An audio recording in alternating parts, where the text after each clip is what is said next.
आखिर ऐसी क्या बात कहना चाहते हैं वो छात्र कुलाधिपति से, और ऐसा क्या डर है पूरे तंत्र को कि वो कुलाधिपति से उनको मिलने नहीं देना चाहते? इस मामले को बढ़ा दिया गया है, वरना बहुत सिंपल बात है कि वो केवल अपना कोई बात करना चाहते हैं तो जनप्रतिनिधि इसी काम के लिए होते भी हैं। वो कह रहे हैं कि विश्वविद्यालय में जिस तरीके से पैसा खर्च हुआ है वो गलत तरीके से खर्च हुआ है। उन्होंने एक प्रेस कॉन्फ्रेंस इस पे की थी। कोई भी कंस्ट्रक्शन करने से पहले मेरठ डेवलपमेंट अथॉरिटी से एक नक्शा पास कराना होता है, तो शायद विश्वविद्यालय ने वो नक्शे भी पास नहीं कराए और ऑडिट रिपोर्ट में इस पे ऑब्जेक्शन बच्चे गए थे पढ़ने और वो ऑडिट रिपोर्ट लेके घूमने लगे, बिल्डिंग कंस्ट्रक्शन पे सवाल उठाने लगे।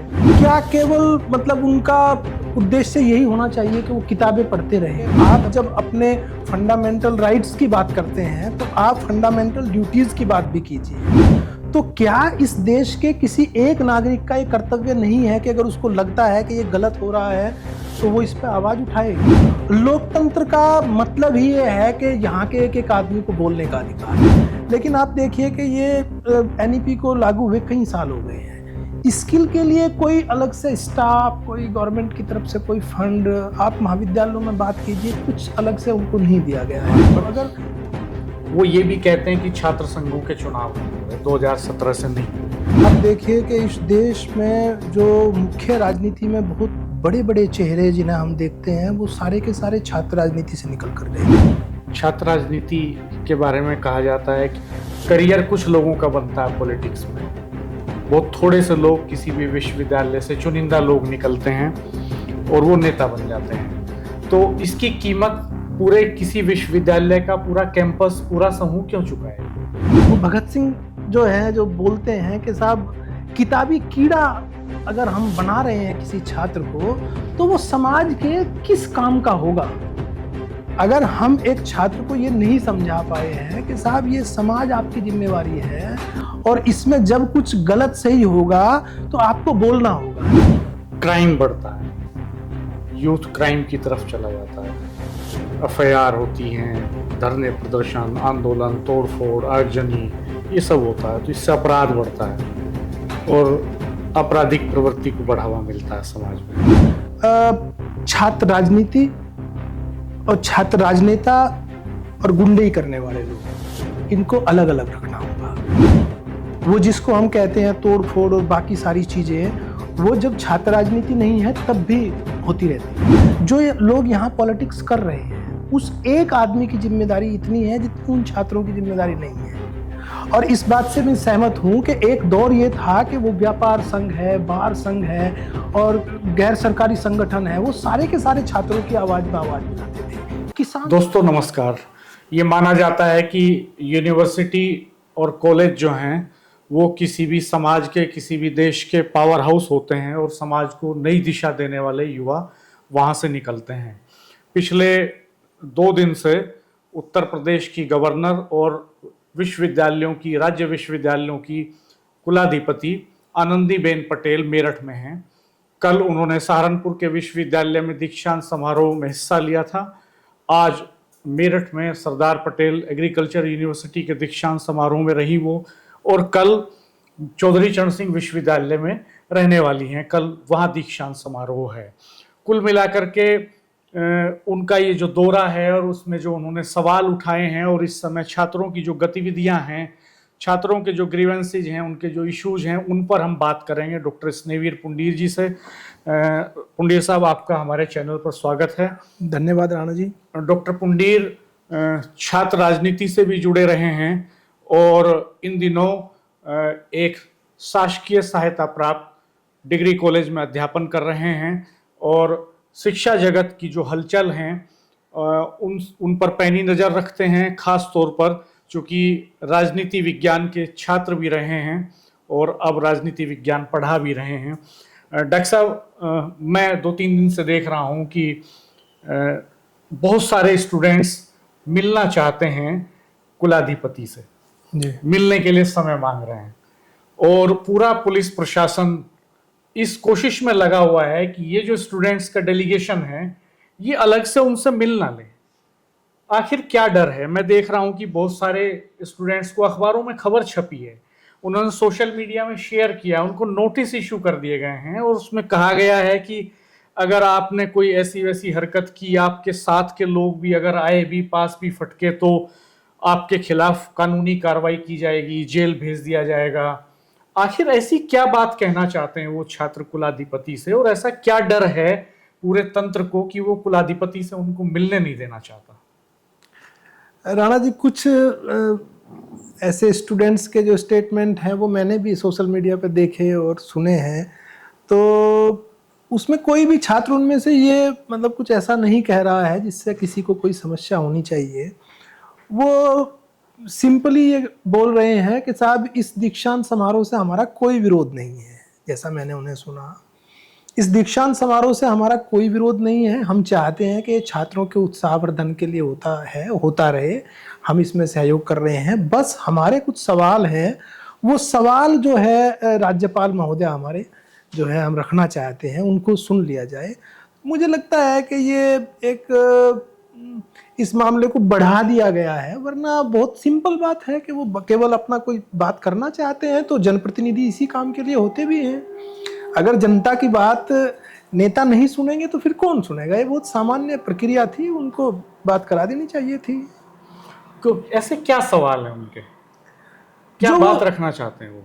जो वो सवाल उठा रहे हैं राणा जी, वो कह रहे हैं कि विश्वविद्यालय में जिस तरीके से पैसा खर्च हुआ है वो गलत तरीके से खर्च हुआ है। उन्होंने एक प्रेस कॉन्फ्रेंस इस पे की थी, मैं उसको पढ़ रहा था अखबार में, और सारे अखबारों ने बड़ी बड़ी खबरें छापी थी, बड़ी खबरें, क्वार्टर पेज का स्पेस अखबारों ने दिया था। तो कोई छात्रों के पास जाहिर सी बात है वो कोई एडवर्टाइजिंग कैपेसिटी तो है नहीं, बिल्कुल, कि वो उन्होंने उसके लिए पे किया होगा या अखबारों ने वो पेड न्यूज छापी होंगी। तो जाहिर सी बात है कोई उसमें वजह रही होगी, कोई दम रहा होगा। तो वही मैं जानना चाहता हूँ कि क्या असल में उनका मानना ये है कि विश्वविद्यालय द्वारा पिछले 2 सत्रों में जो पैसा खर्च किया गया है वो गलत तरीके से खर्च किया गया है। और ये सवाल छात्रों का मानना है कि ये सवाल हम नहीं उठा रहे हैं, ऑडिट रिपोर्ट में उठाए गए हैं। उनका मानना है कि लगभग 100 करोड़ से 200 करोड़ तक का अमाउंट ऐसा है जिसके ऊपर ऑडिट में ऑब्जेक्शन लगे हुए हैं सीधे सीधे। उन्होंने यहाँ तक भी कहा है कि विश्वविद्यालय के अंदर जो भवन निर्माण भी हो रहा है वो भी मानकों के अनुसार नहीं हो रहा है, और जो एमडीए की स्वीकृति उसमें चाहिए होती है, उस स्वीकृति को लिए बिना ही भवन निर्माण हो गया। कोई भी कंस्ट्रक्शन करने से पहले मेरठ डेवलपमेंट अथॉरिटी से एक नक्शा पास कराना होता है, तो शायद विश्वविद्यालय ने वो नक्शे भी पास नहीं कराए और ऑडिट रिपोर्ट में इस पे ऑब्जेक्शन किया गया है। अच्छा, उन्होंने बहुत सिंपल सवाल उठाया। उन्होंने कहा कि जब उस नक्शे के बिना एक आम आदमी अपना घर नहीं बना सकता, कोई दुकान नहीं बना सकता, अपनी कोई बिल्डिंग नहीं बना सकता, तो ऑडिट रिपोर्ट में साफ साफ लिखा गया है कि बिना परमिशन के एमडीए की विश्वविद्यालय बिल्डिंग बना रहा है। वो जिस पैसे की बात कर रहे हैं, 100 से 200 करोड़ रुपए की बात कर रहे हैं, एक बड़ा अमाउंट है, और वो कह रहे हैं कि साहब ये आम आदमी का पैसा है, छात्रों का पैसा है, तो इसको गलत तरीके से खर्च किया गया है। राणा जी, मुझे लगता है कि सोसाइटी को उन बच्चों को धन्यवाद देना चाहिए। एक ऐसा विषय है, एक सवाल ये भी उठता है यहाँ कि बच्चे गए थे पढ़ने और वो ऑडिट रिपोर्ट लेके घूमने लगे, बिल्डिंग कंस्ट्रक्शन पे सवाल उठाने लगे। नहीं, मुझे लगता है कि वो पढ़ने गए थे, लेकिन क्या केवल मतलब उनका उद्देश्य यही होना चाहिए कि वो किताबें पढ़ते रहें? मतलब किताब पढ़ने के बाद हम क्या करना चाहते हैं समाज में? इस देश में हमारी हिस्सेदारी है कि नहीं, इसके प्रति हमारा कर्तव्य है कि नहीं? तमाम सारे पॉलिटिशियन, बाकी सारे लोग, महाविद्यालयों में प्रोफेसर्स बच्चों को, और हम समाज में हमेशा ये कहते हैं कि आप जब अपने फंडामेंटल राइट्स की बात करते हैं तो आप फंडामेंटल ड्यूटीज की बात भी कीजिए। तो क्या इस देश के किसी एक नागरिक का ये कर्तव्य नहीं है कि अगर उसको लगता है कि ये गलत हो रहा है तो वो इस पर आवाज उठाए? और हम जिस बात को कर रहे हैं कि साहब, इस देश की डेमोक्रेसी है 70 साल की डेमोक्रेसी, और हम दुनिया के सबसे बड़े लोकतंत्र हैं। लोकतंत्र का मतलब ही ये है कि यहाँ के एक एक आदमी को बोलने का अधिकार है। तो क्या उनको नहीं बोलना चाहिए? वो इस देश के नागरिक हैं। मैं कह रहा हूं कि केवल छात्र नहीं, इस देश के एक एक व्यक्ति को किसी गलत और सही बात के लिए बोलना चाहिए। तो अगर वो कुछ सवाल उठा रहे हैं तो ये अच्छी बात है कि छात्रों ने सवाल उठाए हैं। ये तो जो जांच एजेंसियां इस पे काम कर रही होंगी या जो ऑडिट रिपोर्ट आई है उसके बाद शासन के जिन लोगों को इस पे बात करनी थी उन लोगों को बात करनी चाहिए थी, उन सारे लोगों को जिन पर इसका ध्यान नहीं था और जो ध्यान नहीं दे पाए। मुझे लगता है कि इन नौजवानों को धन्यवाद देना चाहिए कि आपने एक इशू की तरफ बात उठाई है और सिंपल इस बात को हमें समझना चाहिए। वो केवल ये कह रहे हैं कि ये आम आदमी का, किसान का, छात्र का पैसा है जो गलत तरीके से लगाया जा रहा है। इसमें मुझे नहीं लगता कि वो कुछ गलत बोल रहे हैं। जांच हो, अगर उनकी गलती है तो उन्हें कहा जाए आप गलत पक्ष पर खड़े थे, आपकी बात में कोई सच्चाई नहीं पाई गई है, आप गलत बोल रहे थे, झूठ बोल रहे थे। पूरी सोसाइटी को भी पता लगना चाहिए कि विश्वविद्यालय के जो छात्र नौजवान बात कर रहे हैं ये गलत बात कर रहे थे। तो मुझे इसमें कुछ ऐसा नहीं लगता, इसे जो है बहुत पॉजिटिवली लेना चाहिए पूरे प्रशासन को और विश्वविद्यालय को भी। और देखिए कि इस पूरे एजुकेशन सिस्टम के तो जो है संरक्षक हैं गवर्नर महोदय, तो उनको भी इन बच्चों की बात सुननी चाहिए। बिल्कुल, वो उन्हें केवल अपनी बात बताना चाहते हैं, तो अगर वो नहीं सुनेंगी तो कौन सुनेगा। आज उन्होंने एग्रीकल्चर यूनिवर्सिटी के दीक्षांत समारोह में ईमानदारी, नैतिकता, सदाचार इसका पाठ पढ़ाया है स्टूडेंट्स को और कहा भी है कि यूनिवर्सिटी में जो एनईपी है उसका जो 70% पार्ट है वो लागू करना था सरकारों को, उस स्तर पर काम हो रहा है, लेकिन विश्वविद्यालयों के स्तर पर और कॉलेजेस के स्तर पर, फैकल्टी के स्तर पर जो काम होना था वो नहीं हो पा रहा है। जो 30% ही था उसको भी ठीक से परफॉर्म नहीं कर पा रहे हैं। तो इस पे उन्होंने सवाल खड़े किए बहुत सारे। आप किस तरह से देखते हैं इसको कि क्या जो यूनिवर्सिटी के एजुकेशन सिस्टम में जो प्रोफेसर्स हैं, जो एकेडमिशियंस हैं, क्या वो नॉन परफॉर्मर्स हैं? राणा जी, एक तो बात हुई ये एनईपी जो सिस्टम आया है, और मुझे लगता है कि बहुत साफ साफ इस पर बात की जाए तो इस पर दो तरीके की बात होती है। पूरे एजुकेशन सिस्टम में जितने सारे प्रोफेसर्स हैं, बड़े बड़े विद्वान हैं, आप उनसे ऑफ द रिकॉर्ड बात कीजिए, वो सारे कहेंगे कि ये जो एनईपी सिस्टम है ये बहुत बेहतर नहीं रहा है, इसमें बहुत सारी कमियां मौजूद हैं। आप बच्चों से बात कीजिए, जो एनुअल सिस्टम अभी तक चल रहा था उसमें इतनी सारी कक्षाएं हो जाती थी पूरे साल में कि वो इस एनईपी सिस्टम में नहीं हो पा रही हैं। साल भर में 2 बार एग्ज़ाम होते हैं और आप इसके बावजूद जो कह रहे हैं, आप देखिए कि जो सरकारी और एडिड कॉलेज हैं वो तो केवल एग्ज़ाम सेंटर बनकर रह गए। आप जितने सारे इस विश्वविद्यालय के अंदर 1000 के लगभग प्राइवेट कॉलेज होंगे और वो प्राइवेट कॉलेज में से 1/3 कॉलेज भी ऐसे नहीं हैं जो सेंटर बनाए जाते होंगे एग्जाम के। तो उन सबको वो क्लास तो अपनी चला रहे हैं, परीक्षा कराने की जिम्मेदारी इन सारे जो है सहायता प्राप्त जो एहसासकीय महाविद्यालय हैं और जो गवर्नमेंट कॉलेजेस हैं इनकी हो गई है। तो वहाँ का स्टाफ पूरी तरह इसमें लगा रहता है। तो मुझे लगता है कि इस पर कई तरीके से काम करने की ज़रूरत है। इस पर कई सारी नई चीज़ें आई हैं जो बेहतर हैं, जैसे स्किल के लिए काम करने का इसमें एक ऑप्शन आया है। लेकिन आप देखिए कि ये एनईपी को लागू हुए कई साल हो गए हैं, स्किल के लिए कोई अलग से स्टाफ, कोई गवर्नमेंट की तरफ से कोई फंड, आप महाविद्यालयों में बात कीजिए, कुछ अलग से उनको नहीं दिया गया है। तो अगर स्किल पर काम करना है तो उसके लिए स्किल्ड लोग भी लाने पड़ेंगे। मान लिया कि हम ये चाहते हैं किसी महाविद्यालय में बच्चों को हम कंप्यूटर ही सिखाएं, तो जो एक किसी सब्जेक्ट का प्रोफेसर वहाँ पहले से अध्यापन कर रहे हैं वो तो कंप्यूटर के ज्ञाता नहीं है, उसके लिए फंड भी देना पड़ेगा। तो अच्छा, जो बात ये आप कह रहे हैं कि साहब ये विश्वविद्यालयों के स्तर पर लागू नहीं किया गया, मतलब मुझे इसमें कुछ समझ नहीं आ रहा है। हालांकि मतलब जो राज्यपाल महोदय है उनकी कोई फाइंडिंग रही हाँ, होगी, उनकी रही कोई होगी, रिपोर्ट उनके पास होगी, कोई स्टडी उन्होंने की होगी, पूरे प्रदेश को वो देखती हैं। खैर वो एक अलग सवाल है। बीच हम वही लौटते हैं स्टूडेंट्स के बाद सवाल पर। वो ये भी कहते हैं कि छात्र संघों के चुनाव नहीं हो रहे, 2017 से नहीं हुए।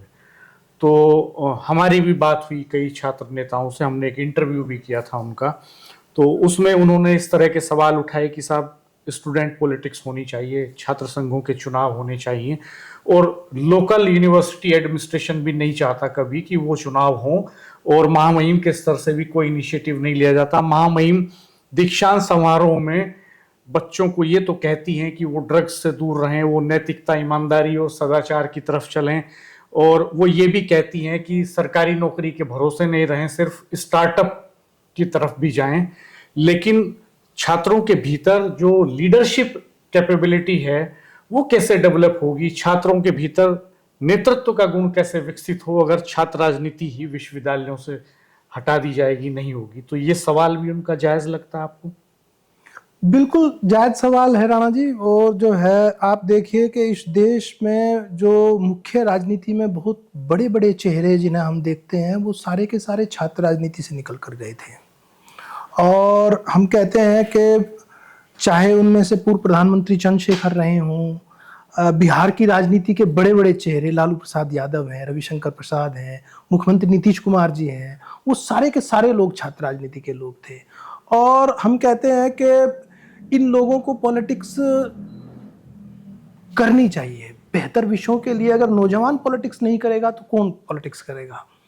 और ये जो मैं इसे एक दूसरे एंगल से देखता हूँ, ये जो छात्र राजनीति नहीं होनी चाहिए ये सवाल है, ये सवाल बीच में छात्र राजनीति खत्म की गई, उसका परिणाम ये हुआ कि हम फिलहाल की जो एजुकेशन सिस्टम देख रहे हैं, हम लोगों ने कहा कि साहब उदारीकरण जब हम लेके आए, हमने कहा कि साहब एजुकेशन को प्राइवेट फील्ड में जो है हम कर रहे हैं, प्राइवेट जो है प्लेयर्स इसमें आएंगे और इसमें बहुत बड़ा विकास होगा, दुनिया के स्तर के विश्वविद्यालय इस देश में खुलेंगे। और हम देखिए कि इन 20 सालों में किस टाइप की शिक्षा व्यवस्था है, वो एक बहुत कड़वी सच्चाई है। अगर उस पर बात की जाए तो मुझे लगता है कि आपको एक पूरा एपिसोड उसी पे बनाना होगा।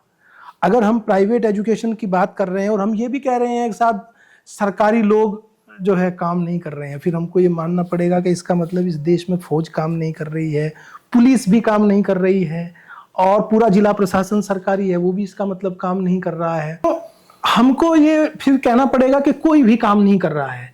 इससे पहले ये देश और पूरी दुनिया जिस एक संकट में जो है फंस गए थे कोरोना में, हमने देखा कि यही सारे सरकारी कर्मचारी सड़कों के ऊपर खड़े थे, पुलिस के यही लोग अपनी जान की बाजी लगाए हुए सड़कों के ऊपर खड़े थे, सरकारी डॉक्टर इलाज कर रहे थे, प्राइवेट डॉक्टर घर में चले गए थे। तो एक तो मैं इस तर्क को बिल्कुल नहीं मानता कि साहब सरकारी व्यक्ति काम नहीं कर रहा है। और मैं तो देखिए इससे आगे बढ़ के कहता हूं कि सरकारी व्यक्ति वो है जो वेतन ले रहा है राजकोष से। तो क्या फिर हमें ये मानना पड़ेगा कि सारे सांसद भी वेतन ले रहे हैं, विधायक भी वेतन ले रहे हैं, इवन इन लोगों को तो कर्मचारियों को तो अब कोई पेंशन नहीं मिलती है, उन लोगों को पेंशन भी मिलती है, हर बार की अलग अलग मिलती है। तो फिर क्या ये माना जाए कि वो भी काम नहीं कर रहे हैं? तो अगर सब काम नहीं कर रहे हैं तो यानी हम अपनी कल्चर के ऊपर सवाल उठा रहे हैं कि हमारी जो संस्कृति है वो काम करने की है या नहीं है। तो इससे मैं बिल्कुल सहमत नहीं हूँ। छात्र राजनीति के बारे में कहा जाता है कि आपने कहा कि अच्छे अच्छे नेता निकले छात्र राजनीति से। आमतौर पर सवाल उठता है कि करियर कुछ लोगों का बनता है पॉलिटिक्स में, बहुत थोड़े से लोग किसी भी विश्वविद्यालय से चुनिंदा लोग निकलते हैं और वो नेता बन जाते हैं। तो इसकी कीमत पूरे किसी विश्वविद्यालय का पूरा कैंपस, पूरा समूह क्यों चुका है? उसमें वो आंदोलन करते हैं तो समय खर्च होता है, पढ़ाई में डिस्टर्बेंस होता है, मुकदमे भी दर्ज हो जाते हैं, कई बार धरना प्रदर्शन होता है तो कई ऐसे छात्रों पर भी मुकदमे दर्ज हो जाते हैं जो उस आंदोलन में शामिल नहीं होते। तो करियर बिगड़ता है, पेरेंट्स मानते हैं कि टाइम खराब होता है और करियर बनता है कुछ चुनिंदा नौजवानों का। अच्छा राणा जी, हम जिस डेमोक्रेसी के ऊपर बात कर रहे हैं, आप इस बात को स्वीकार करेंगे कि विरोध उसका एक आवश्यक अंग है। निश्चित। सत्ता पक्ष जितना जरूरी है विपक्ष भी इतना जरूरी है। तो मुझे लगता है कि ये जो विश्वविद्यालयों में, महाविद्यालयों में ये जो छात्र राजनीति करते रहे लोग हैं, इससे पहले भी और अब भी, हर एक का मकसद विधायक बनना, सांसद बनना और मंत्री बनना ना तो होता है और ना होना चाहिए।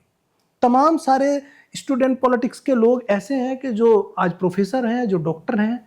मेरे संपर्क पे तमाम ऐसे बच्चे अभी भी मौजूद हैं जो इंजीनियरिंग के बच्चे थे और वो जो सामाजिक गतिविधियां थी, राजनीतिक गतिविधियां थी, उनमें बहुत ज़्यादा बढ़ चढ़कर हिस्सा लेते थे। और उनमें से 2-3 बच्चे तो ऐसे हैं जो निकले और निकलते जो है, एक बच्चा लेफ्टिनेंट हुआ, एक बच्चा जो है और किसी पोस्ट पे बहुत बढ़िया चला गया, कोस्ट गार्ड में चला गया, कमांडेंट हो गया। तो उन सारे बच्चों का मकसद ये नहीं था कि वो नेता बनेंगे, लेकिन स्टूडेंट, ऐसा स्टूडेंट हम, वो भगत सिंह जो है जो बोलते हैं कि साहब किताबी कीड़ा अगर हम बना रहे हैं किसी छात्र को, तो वो समाज के किस काम का होगा। अगर हम एक छात्र को ये नहीं समझा पाए हैं कि साहब ये समाज आपकी जिम्मेवारी है और इसमें जब कुछ गलत सही होगा तो आपको बोलना होगा। देखिए, मैं एक बहुत रोचक प्रसंग मेरे याद इसमें आ रहा है। जब हम लोग विश्वविद्यालय में पढ़ रहे थे तो एक आंदोलन यहाँ चल रहा था। तो तमाम सारे जो छात्र साथी थे वो मेरे पास भी आए कि आप इसमें जो है अपनी एक भूमिका रखिए। मैं उस दौर में पीएचडी लिख रहा था और हमारे जो गुरुजी थे प्रोफेसर आई.एन. तिवारी, राजनीति विज्ञान का इस देश का सबसे बड़ा नाम एक दौर में रहे थे, जयप्रकाश नारायण के बहुत करीबी सहयोगी थे। तो उनके जो है देख रेख में मैं पीएचडी कर रहा था, वो मेरा काम देखते थे। तो मैं उनसे बात करने गया तो उन्होंने कहा विश्वविद्यालय में क्या चल रहा है।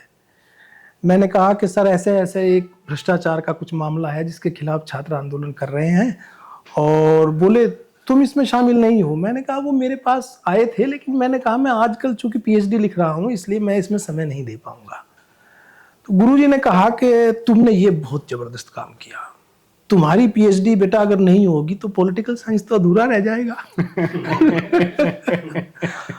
और फिर उनका, आप मानिए कि उनका चेहरा लाल हो गया। उन्होंने कहा कि जब कोई आया है समाज के बीच से, आपकी जरूरत उसको लगती है तो आपको लड़ना चाहिए, और अगर तुमको जरूरत महसूस होगी तो मैडम वहीं बैठी हुई थी, बोले मैं और तेरी ये माँ भी लड़ने के लिए आएंगे, हमें बताना, हम धरने पर आएंगे। मतलब शिक्षकों का ये रोल था। उन्होंने कहा कि जब मैं अध्यापन कर रहा था बनारस में तो जेपी की कॉल हुई और मैंने अध्यापन छोड़ दिया और बाकी सब काम छोड़ दिया और मैं जयप्रकाश नारायण के आंदोलन में कूद गया। देश के एक बड़े प्रोफेसर जो जवाहरलाल नेहरू विश्वविद्यालय में प्राध्यापक थे, प्रोफेसर आनंद, मेरी एक दिन उनसे बात हो रही, मेरठ में वो आए थे। उन्होंने कहा कि मैं पीएचडी कर रहा था तो मेरा समय लगभग पूरा हो गया। अपने गाइड के पास में गया, मेरा समय तो लगभग पीएचडी का पूरा हो गया। तो बोले फिर, तो बोले जेपी की कॉल है कि नौजवानों को लड़ना चाहिए, इमरजेंसी के खिलाफ लड़ना चाहिए, आपातकाल के खिलाफ सबकी जिम्मेदारी है, बुजुर्ग ही क्यों लड़े, नौजवान क्यों नहीं लड़े। तो बोले, मेरे शिक्षक ने कहा, वो बोले कि तो तुम क्या चाहते हो। बोले सर मैं भी चाहता हूँ कि जब देश के लिए लड़ना है तो मुझे लड़ना चाहिए, हमारे पूरे फ्रीडम मूवमेंट में नौजवान लड़े हैं तो मुझे भी लड़ना चाहिए। तो उन्होंने कहा कि ये तय विश्वविद्यालय नहीं करेगा कि आपकी पीएचडी किस समय पूरी होगी, ये तय मैं करूँगा कि आपकी पीएचडी कब पूरी होगी। जाइए और लड़िए, पीएचडी बाद में पूरी होगी। मुझे लगता है कि इस देश के लिए ये छात्र और नौजवान आवाज नहीं उठाएंगे तो कौन आवाज उठाएगा। सबसे ज्यादा अगर आप मानेंगे कि कोई ऐसी क्लास है जो निस्वार्थ लड़ती है, वो नौजवान है। तो आप उनको, अच्छा अगर ये मान भी लिया जाए कि साहब ये सारे लोग पॉलिटिक्स क्यों कर रहे हैं, नौजवानों को पढ़ना चाहिए, तो सारे नेताओं के जो बेटे राजनीति में आ रहे हैं फिर उनको भी नहीं आना चाहिए अगर पॉलिटिक्स इतनी खराब चीज है। पहले तो ये तय हो कि डेमोक्रेसी में राजनीति करनी भी है कि नहीं करनी है, या कहीं अनजाने में कुछ और मैसेज दिया जा रहा है कि कुछ लोगों के लिए सीमित कर ली जाए, बाकी लोगों को नहीं करनी है। तो मुझे लगता है कि बिल्कुल पॉलिटिक्स होनी चाहिए। छात्र राजनीति इस देश के लिए इतनी ही जरूरी है जितनी मुख्य राजनीति है।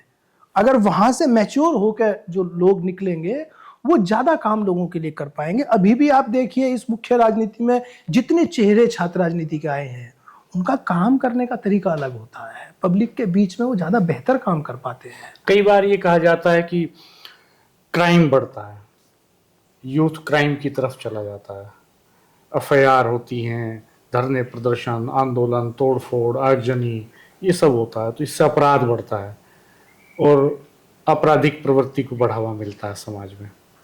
देखिए इसमें मैं ये मानता हूं कि एक तो हम लोगों को छात्र राजनीति और छात्र राजनेता और गुंडई करने वाले लोग, इनको अलग अलग रखना होगा। ये दोनों चीजें अलग हैं। हम बहुत बार क्या करते हैं कि इसको मिक्सअप कर देते हैं। वो जिसको हम कहते हैं तोड़ फोड़ और बाकी सारी चीजें, वो जब छात्र राजनीति नहीं है तब भी होती रहती हैं और समाज में अपराध अभी भी लगातार होता रहता है। ऐसा तो है नहीं कि छात्र राजनीति जब होती है तभी अपराध होता है, तोड़फोड़ आंदोलनों में होती है, ऐसा नहीं है। हाँ, मेरा व्यक्तिगत मानना ये जरूर है कि जो आंदोलन अहिंसात्मक होंगे और संवैधानिक तरीकों से होंगे, वो आंदोलन ज्यादा स्थायी होंगे, उनके ज्यादा अच्छे परिणाम आएंगे। और नौजवान जिन जिन आंदोलनों को आप देखेंगे कि इस तरीके से कर पाएंगे, उन आंदोलनों के रिजल्ट आएंगे। तो गांधीवादी तरीका इस देश में जो रहा है वो एक शानदार तरीका है आंदोलन का। ये जो छात्र नेता हैं जो ये कह रहे हैं कि हमने स्पीड पोस्ट से, मेल के जरिए, पोर्टल पे हर तरह से शिकायतें करके देख लिया है, डेलीगेशन मिलने की डिमांड कर रहा है कुलाधिपति से, तो पूरी पुलिस प्रशासन लगा दिया गया है कि वो विश्वविद्यालय के आसपास भी ना दिखाई दे सकें, जेल में तब्दील हो गया विश्वविद्यालय पिछले 48 घंटों से लगभग, चारों तरफ फोर्स लगी है, कोई आदमी बिना आई कार्ड के अंदर नहीं जा सकता है, इस तरह की परिस्थितियां बनी हुई हैं। तो ये जो लीडरशिप है इस समय की शहर की, वो लीडरशिप भी उसको देख रही है। एक वक्त था जब बार एसोसिएशन हो, आईएमए हो या सामाजिक संगठन हो, गैर राजनीतिक संगठन हो, चाहे राजनीतिक संगठन हो, सब स्टूडेंट्स के साथ आके खड़े होते थे। अब ये माहौल नहीं है। तो ये क्यों नहीं है? और अब ये जो स्टूडेंट्स हैं ये क्या करेंगे? इसके बाद क्या करना चाहिए? आपको क्या लगता है? मैं इस बात से आपकी सहमत हूँ राणा जी कि ये जो मांग छात्र उठा रहे हैं, ये जितनी उनके लिए जरूरी है इतनी शहर के लिए जरूरी है, इस शहर के एक एक व्यक्ति के लिए जरूरी है। जो लोग यहाँ पॉलिटिक्स कर रहे हैं, उस एक आदमी की जिम्मेदारी इतनी है जितनी उन छात्रों की जिम्मेदारी नहीं है। और इस बात से मैं सहमत हूं कि एक दौर ये था कि वो व्यापार संघ है, बार संघ है और गैर सरकारी संगठन है, वो सारे के सारे छात्रों की आवाज में आवाज मिलाते थे। किसान संगठन भी, मतलब आप मानिए कि हम तमाम लोग जब पढ़ रहे थे और तमाम इश्यूज पर हम लोग फंसते थे तो हम बाबा टिकैत के पास गए और वो हमारे लिए आए। विश्वविद्यालय में तमाम बार जो है चौधरी महेंद्र सिंह टिकैत आए, किसान नेता थे, लेकिन हमने उनके बीच में जाकर बात रखी कि हमारे लिए आप नहीं आएंगे तो कौन आएगा। इसी बार संघ में हम लोगों ने बात रखी, आप लोग नहीं आएंगे हमारे लिए तो कौन आएगा। इस देश को हमेशा काले कोट वालों ने जो है लीड किया है, नेतृत्व दिया है। जब संकट आया, अब आप क्यों नहीं आएंगे? सारे लोग आए। गेट बंद कर दो यार। व्यापारी नेता आए।